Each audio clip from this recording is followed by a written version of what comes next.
Hi friends, we are here to review the Real Housewives of Beverly Hills reunion part 1. I actually could not wait to do this recap here, this overview. The reunion was way better than the season. Like season dry, reunion part 1 great. I'm going to start off by saying the set was gorgeous. Like they did the thing that they did on Orange County where they did like the virtual or whatever the hell you want to call it background. I thought that was really cute. Let's just jump into it because I got a lot. They do like the little beforehand thing where they're like in the dressing rooms or the trailers or whatever while they're getting ready. And Erica goes into Dorit's trailer. I didn't peep. Do they look like they got their own trailers? I'm going to get into that when I talk about the Miami finale that started after this. You probably see where I'm going. But it looks like they got their own trailers. So Erica goes into Dorit's trailer, and we've already seen this clip. It's been everywhere. And it's the one where basically, Dorit acknowledges that she has not talked to Kyle in months since the season wrapped. And then, right before the reunion, Kyle sends Dorit this text. Basically, it's long as hell, but she's basically saying, I don't want to have to get into it tomorrow. Nobody knows that we're beefing, meaning she and Dorit. She went through a lot with her marriage. She had a tough year. She acknowledges that Dorit had a tough year. So let's just go in and be cool tomorrow. And essentially, Dorit thought that was very manipulative. And I was like, ugh.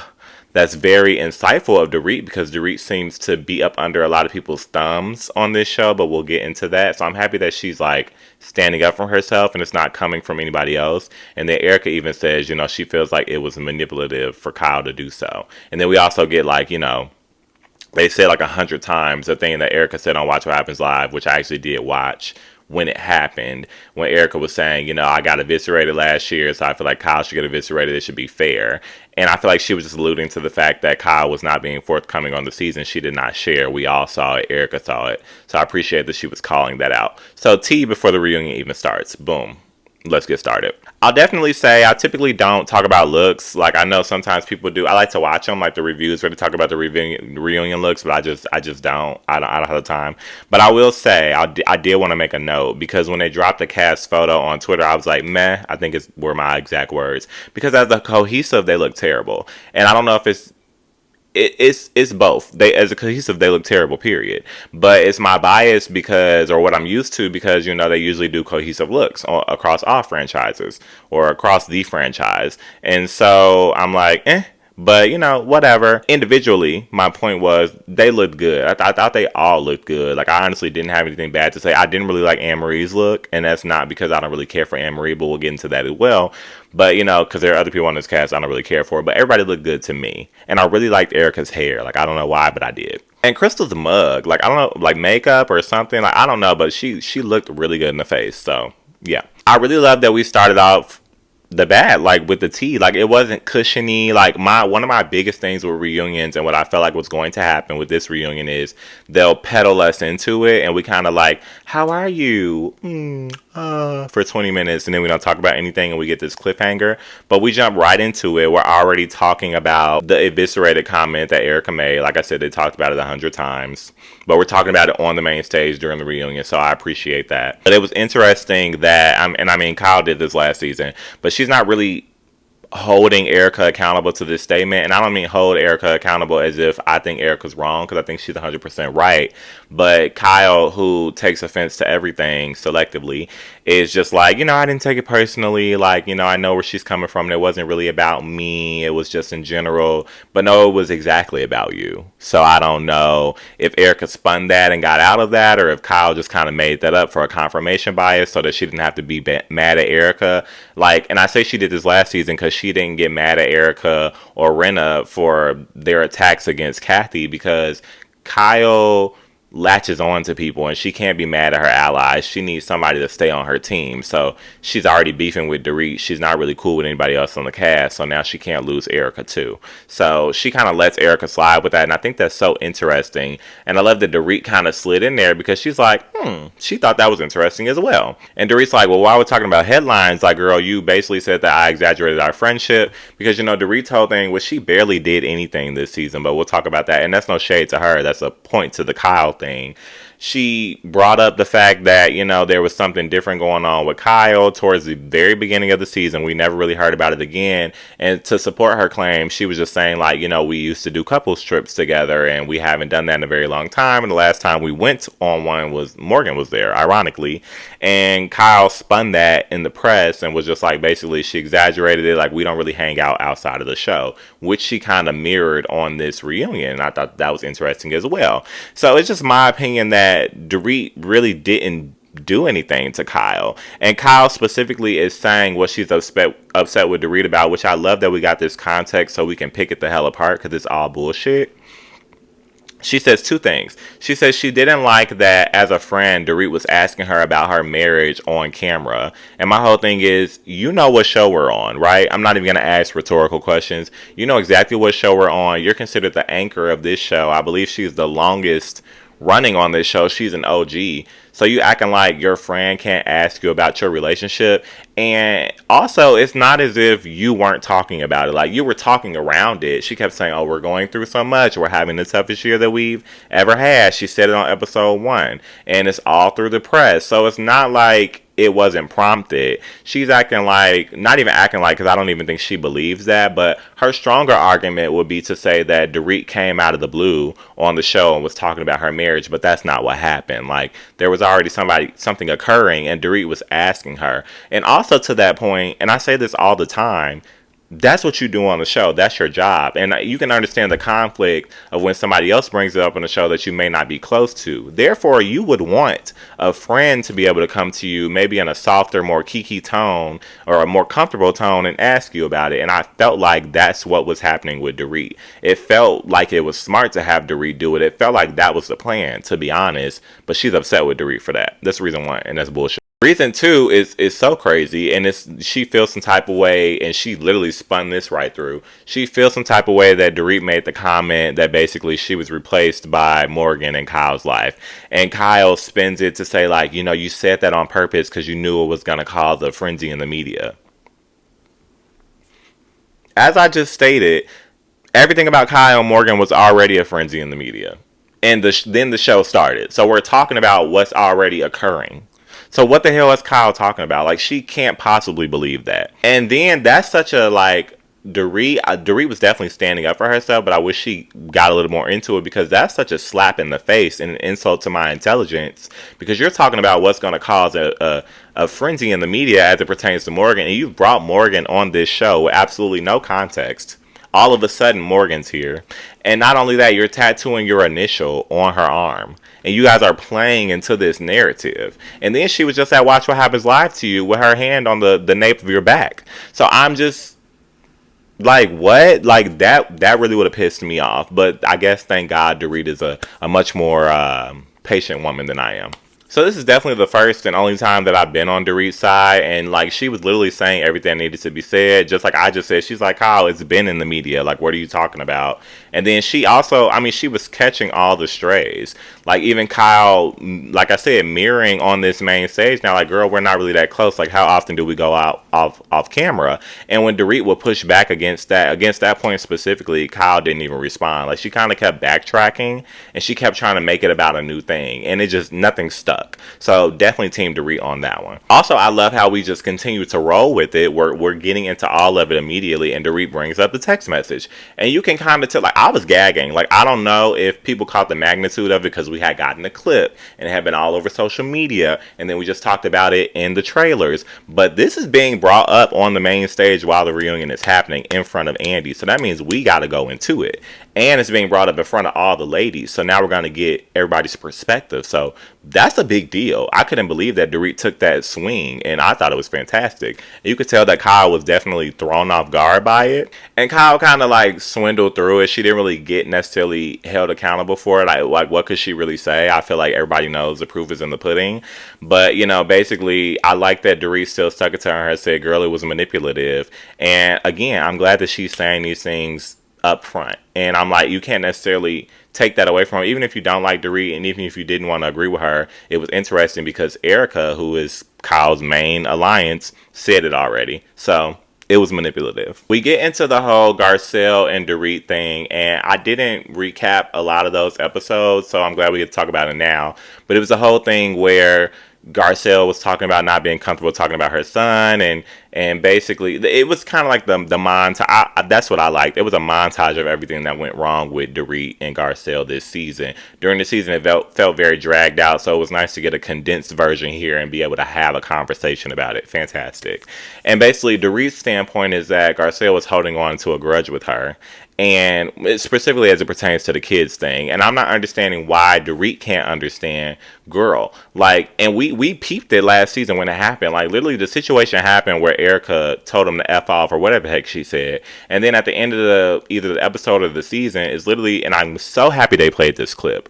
The four of them, Dorit and Kyle and their children of husbands, talking about it and laughing about it. Like, that was insane. Like, that would have flabbergasted me as well. So that's not a grudge, baby. Like, no, I'm not over that, because that's crazy, and you're still not really taking accountability for it. And Garcelle also makes a very excellent point that I did not think of. Like, when she made the comment of, I don't feel safe with my kids around you guys, she never directly said that against Dorit, and she tells Dorit that she said, I was talking to the group. So basically, a hit dog holler, like, you're guilty and you're being defensive, and that made the situation even worse. So I already felt some type of way about the initial situation, and then you're being defensive about it for no reason. So that made it even worse. So there is no grudge. You just continue to irritate the situation. And honestly, you know, once they go through the rest of the stuff with Dorit, which I feel like was greatly substantiated by everything else that went on in this first part of the reunion, it was greatly substantiated in the season. It was greatly substantiated in the show, period. Dorit is in a bubble. And I think that it was I hadn't thought about this before, but I think it was very generous of Garcelle to be very careful with her words and call her an unconscious Karen. Because it's one thing to call somebody a Karen. That's huge. Like, we can acknowledge that. Like, that has implications. Again, I've already said that doesn't necessarily mean racist. So I can understand feeling sensitive about it, and I can understand that they have some parallels, but that's not what it means. Like, being a Karen means that you're just kind of self-interested in you, this white fragility type of thing, basically, right? And at the end of the day, Garcelle still chose purposely to put the word unconscious in front of it. And you can see it when they played the clip. She was thinking as she was speaking. And she's like, unconscious, meaning you're not meaning to be a Karen. And she was very clear all season. I don't think that Dorit is a malicious person, but she's in a bubble. She's not paying attention. And she reiterated that on the stage, like, you're just not self-aware. So I think that was very generous of Garcelle. But then Annemarie butts in, and this took me for the whole loop of a spin. Like, Annemarie is saying, well, Garcelle, I basically trying to call Garcelle a hypocrite and saying, you know, there was this instance where she was getting into it with Sutton, and Sutton said, well, don't yell at me, and Annemarie was not yelling.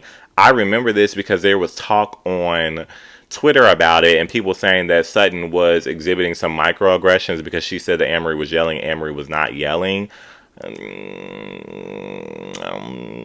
I can understand where people have that point. I can't say that I necessarily agree, but I kind of don't. I don't disagree and I don't agree. It didn't move me either way.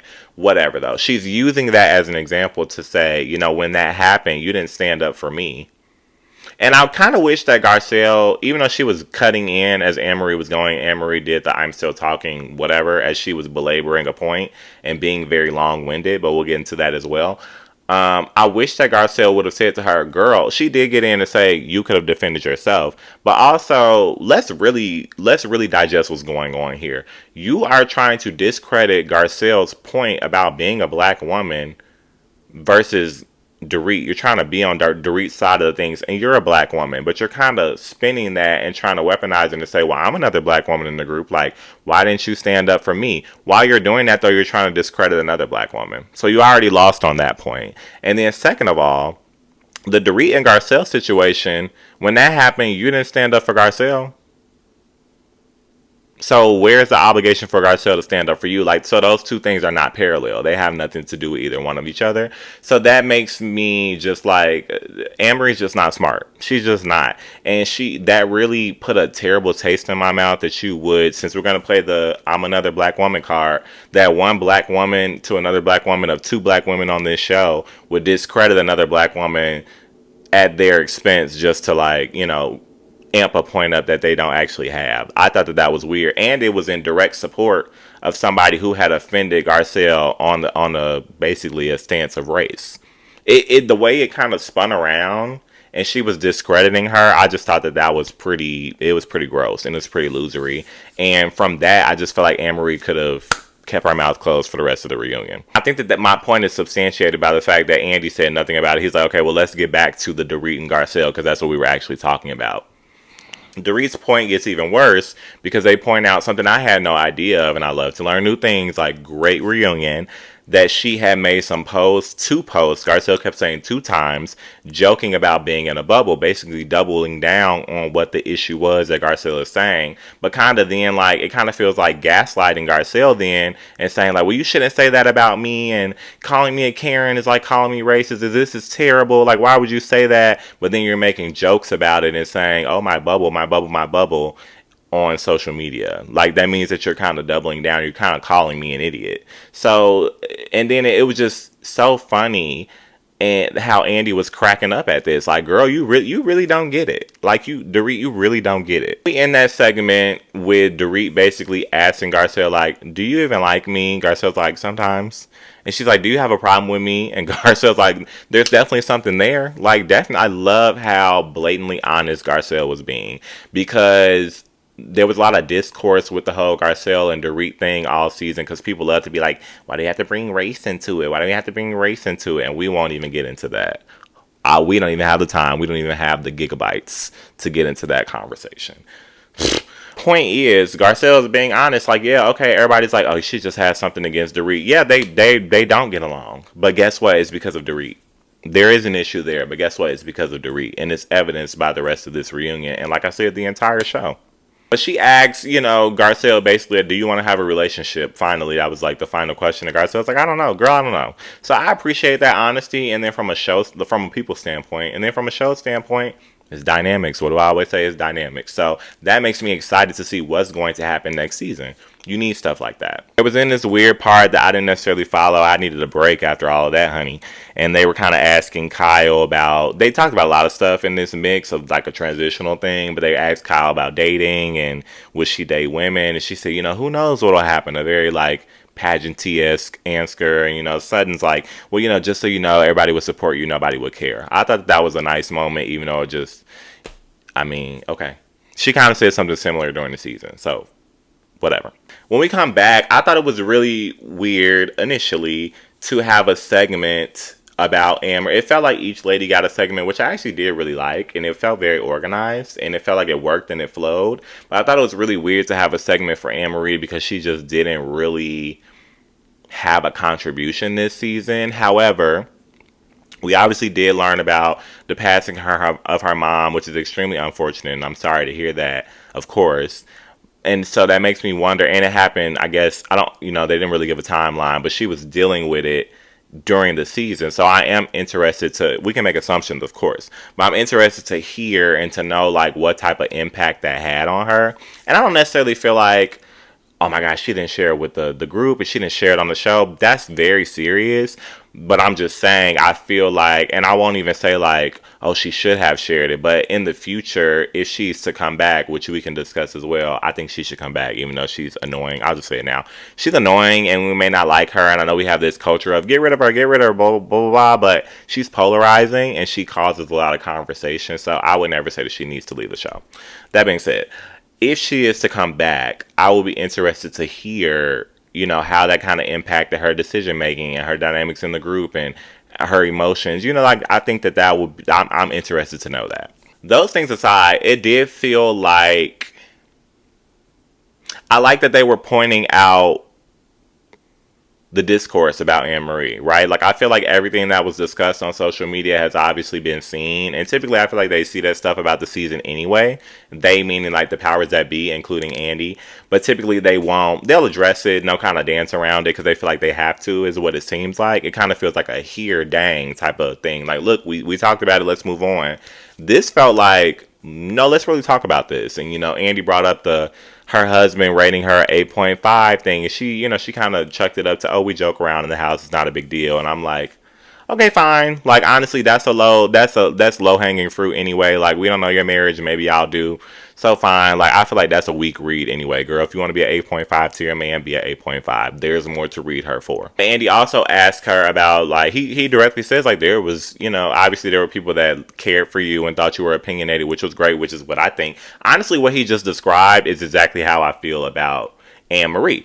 There, you know, she brought opinion. She has the dynamics. I'm probably going to say 1,000 more times. Like, she's polarizing, so she causes discussion. However, there's a lot of critiques about her. She and a lot of stuff that she does is very just like not smart. It doesn't make sense, and really to the point of not just it's annoying, but it puts a very negative taste in my mouth because it makes me think that there's something a little interesting about her character. Like, where's she gonna fall? That makes you think that she's kind of like, you don't know which way she's gonna go. The word is not even flip floppy. It's just kind of like, I don't know who she is. I don't know what she on, because that Garcelle stuff, I could talk about that for days. I thought that was so weird.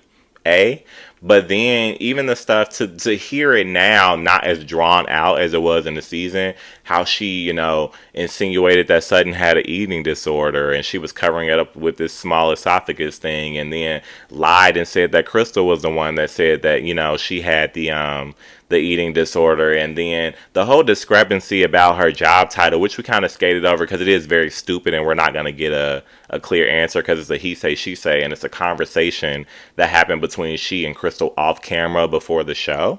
But still, like, Crystal's sounded blatantly clear when she was just like, girl, you told me that you were an anesthesiologist. I told you my sister was one. We talked about it. And then in that same conversation, you switched your title and you said, well, I just switched them because people don't know the difference.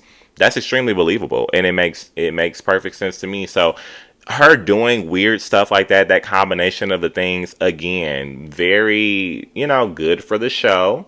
But her as a person, I wouldn't know where to go with that. So, but that doesn't mean she should be fired. She did also apologize to Sutton, which I will acknowledge. She apologized a lot. Sutton accepted it, and I felt like it was genuine. Like, she was just, but still, like, I'm not trying to negate it, but I'm just like, there has to be something for you to do that with the comment. There has to be something about her. But I do think the apology was genuine.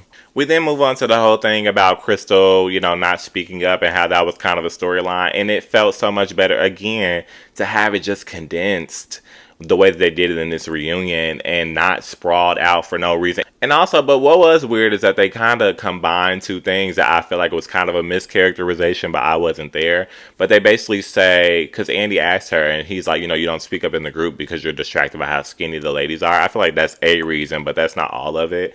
But that's how we transition to the next topic. Again, I said, you know, during the season that I liked that they brought that up and had that discussion. They didn't really talk too much more about it at the reunion. I would have liked to have heard the other lady's perspective, right? But we didn't necessarily get that. And then because it felt like, you know, the transition to talk about the eating disorder, she is addressing Annemarie and saying, you know, are you ever going to apologize for saying that for saying that I said, you know, Sutton had an eating disorder, because that was not true. Annemarie does clarify. She's like, nobody said it. Like, I didn't say it. Crystal didn't say it, but that was not in the form of an apology. I don't know if anybody else clocked that, but that's how that ended. Then we also get, because I guess it was tying into like the narrative of like, okay, well, you know, Crystal doesn't speak in the group, but then it's kind of like she talks behind the lady's back and she lies, you know, at this narrative as driven unsuccessfully by Annemarie, or Annemarie, that's her, whatever. Show the flashback of Crystal last season, and it was in a confessional, and if I am not mistaken, it was played on the show last season, so we've all seen this.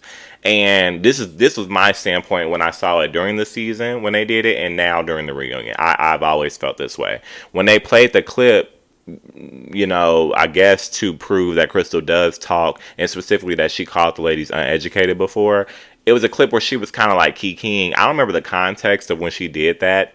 I didn't remember the context of when she did that confessional, but I just felt like, okay, she's kikiing and saying they're uneducated, but it's not like it's really behind their back because she said it on the show, so they're going to see it anyway. So that was already my stand. I'm like, they're going to see that. So I'm like, that doesn't really have any impact. It doesn't really support Annemarie's claim.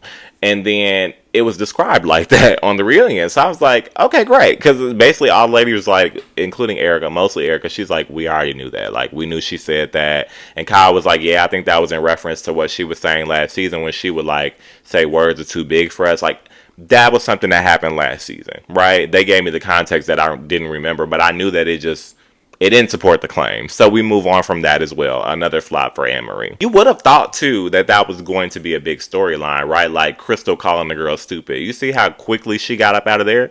But Annemarie is still trying to get on this narrative, right? And she's like, I forgot what words she used, but she basically was trying to say that Crystal was on some sneaky stuff and she manipulates situations. And for her examples are just so bad. For this example, she brings up last season when, Crystal had the thing with Sutton, and basically they say that she intimated that Sutton was being racist, and then she kind of took the story back and backpedaled. She tried to use that as support. And I'm like, it didn't really feel like the ladies were jumping in on that, because I feel like we had talked about that ad nauseum. It was nothing to really say. It didn't really feel like Crystal was, to me, unless I missed something, it didn't really feel like Crystal was trying to defend it, because she's like, girl, what? Where did that come from? And then that bleeds down to me, and I'm thinking like, that happened on the show that you weren't even on yet. Like, that happened last season. We've already discussed that. We've already gotten over that. You're kind of inserting yourself into that to support your unsubstantiated claims against Crystal. Another fail. And of course, we have to talk about Dorit. She's losing me now. I had her back earlier. But, she brings up that Andy's kind of like, you were the one that was mainly upset about being called uneducated. And we get into the thing where Dorit went into that whole rant about Crystal and saying, while we were in college, like, you were marrying a man when you were 12 years old or blah, blah, blah, blah, blah. And so I love that Crystal got to do a callback to something that was supposed to be adverse against her. And she's like, yeah, and that little comment I made about you guys being uneducated, I'm going to stick to it because you made a comment like that. And I love how she just so eloquently got the read in. It wasn't even meant to be a read. I don't think she's really trying to educate Dorit because she don't know a damn thing. And she's like, you can't say that. You know what I'm saying? And Dorit compares it. She's like, well, everybody calls Priscilla Presley a child bride. That doesn't make it okay. And there's not even race or anything applied to that. It's just, or culture. It's just the fact that you shouldn't say that. Like, that's a rude thing to say. Like, it's not a positive thing. We all know that. Like, that was a really bad example. Are you Annemarie? And I love that they let her know, like, girl, but it's also different because I'm Asian. Like, hello. And Garcelle's like, this is what I be talking about. Like, hello. That's why I'm like, everything that Garcelle said is being substantiated. So the fact that people even had any type of, I understand that people think that Garcelle is annoying. And I can also, I used to agree. Like, when I first started watching Garcelle, her approach used to bother me. But as I saw what she was dealing with in the group and how she really had to work around it and figure out how to communicate with this group, and now she's just being straight out direct, I understand the arc that she had to take in learning how to communicate. So it's not that she's irritating, it's just we're hearing something that's uncomfortable. But we also have to realize it's uncomfortable for her to have to explain it all the time. You have to realize that. And then it's also weird that Kyle kind of tried to step in and defend her, and she's like, well, whenever we are being dramatic and trying to describe somebody as like young, like super young, we'll say they're like 12 years old. And it's like, we definitely grazed over that, but I feel like they should have gotten on Kyle. Like, this is a serious topic, so to come in and try to like rationalize anything that was said, like, you're really, really like jumping over the point. You're clearly not understanding what's going on here. But of course, and fine, Dorit just says plain, like, I didn't know. Fine, whatever. I don't think that she was being malicious, but I also don't know how away from things Dorit could be. Like, I don't really understand where she is, but I don't think she's a malicious person, but I also just don't understand. I don't get it. And we get to this point where we almost are we got like 6 more minutes of the episode. We're almost kind of leaving off on a cliffhanger with Kyle, but I'm like, let me not give up, And to my surprise, we did actually get into some substantive things with Kyle before we left off. And it's really actually now that I'm thinking about it more, it's really actually nice to see it go back to Dorit and Kyle, because it's not something, a lot of times on these reunions, we'll talk about these rifts in the relationships and we'll discuss them. And Andy's famous lines of, let's move on, it typically mean let's move on, and we never come back to it. But we're really getting into every little piece of this relationship and what happened with Dorit and Kyle. And I love that Andy connected it back to last season, which I never really thought to do. And I forgot was a big part of the beginning of the season. And he basically says this downfall of you guys' relationship started with the whole Kathy thing. Last season when, again, all this stuff was happening. And basically Kyle was, in my opinion, playing the victim. Like, oh, what about me? What about me? I love that they played the clip. Because that wasn't even a clip. That was it. Clip of it. And it was Dorit literally just saying, I think all, Kathy wants to do is be heard, or whatever the hell she said. Something very just general and therapy-ist. And Kyle kind of snapped back at her. And I remember feeling like about it when I first saw it, and I felt about it again. Now I'm being reminded. And I'm like, this is where this started.